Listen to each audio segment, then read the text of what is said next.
گروپە چەکداری میلیشیاکانی سەر بە ڕژێمی ئێران بە بڕای زۆرێک لە هاوڵاتیانی کەرکووک بوونە بە سەرێشە و مەترسی بۆ ئێستا و داهاتووی شارەکەیان، چونکە دەڵێن گروپەکان پابەندی حکومەت نین و لە هەر کات و ساتێکدا بێت ئەگەر هەیە پشێوی دروست بکەن لە ناوچەکە.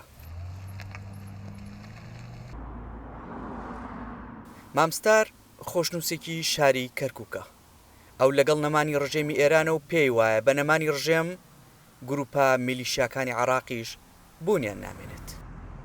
ئەو دەربڕی ناخی زۆر جار دەخاتە سەر ئەو پارچە قوماشە ڕەش و سپیانەی کە ڕۆژانە کاری لەسەر دەکات.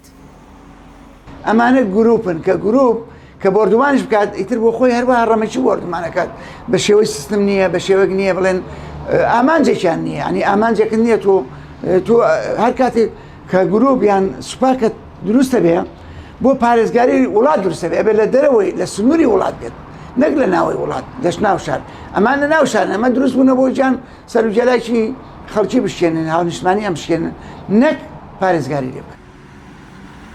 زۆرێک لە هاوڵاتیان نایشارنەوە ئەمڕۆیان سبەی گروپە چەکدارەکان پشێوی دروست دەکەن لە ئاگەری درێژە کێشانی ئۆپەراسیۆنی تۆڕەیی ئەفسانەی ئەمریکا دژ بە ڕژێمی ئێران. زۆرینەشیان لە ترسی هێرشکردنە سەریان ئازاد نین، بەڵام با گرنگی دەزان لە ناوچەکە گروپەکان نەمێنن. مەترسیە 100% لەسەر شاری کەرکووک، خاستە لەسەر کوردەکەی. ئەوان ئێمە بە دوشمن نەزانن، ئەوان تا ئێستا ئێمە بە ئیسلام نازانن. چەندەها کەسیان چەندەها مەلایەن فتوای داوە لەسەرەوەی کەوا ئێمە ئیسلام نین. ئێمەش خۆمان بە موسڵمانی ڕاستی ئەزانین، بەڕاستی مەترسین. هێزی چەکداری غێری قانونی مەترسین. لە دوای 16 ئۆکتۆبەر هێزێکی عێراقیات ئەم شارە هیچ شتێکیان نەکرد.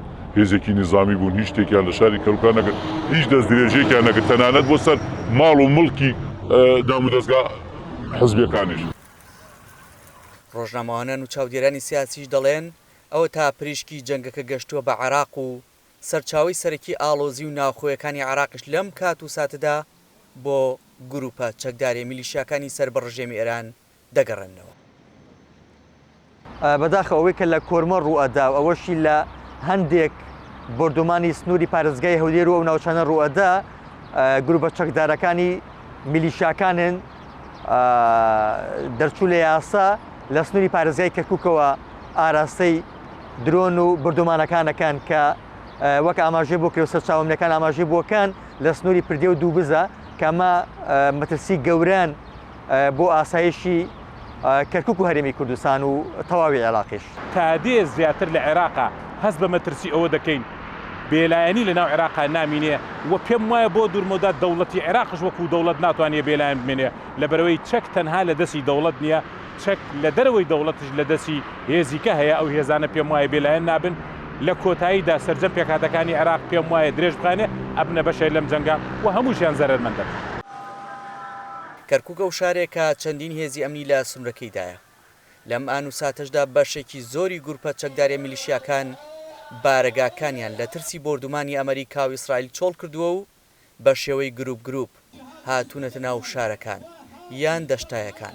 هاوڵاتیانیش نیگەران و دەڵێن ناکرێت ژیانمان بخەنە مەترسیەوە. دیار جەمال دەنگی ئەمریکا، کەرکووک.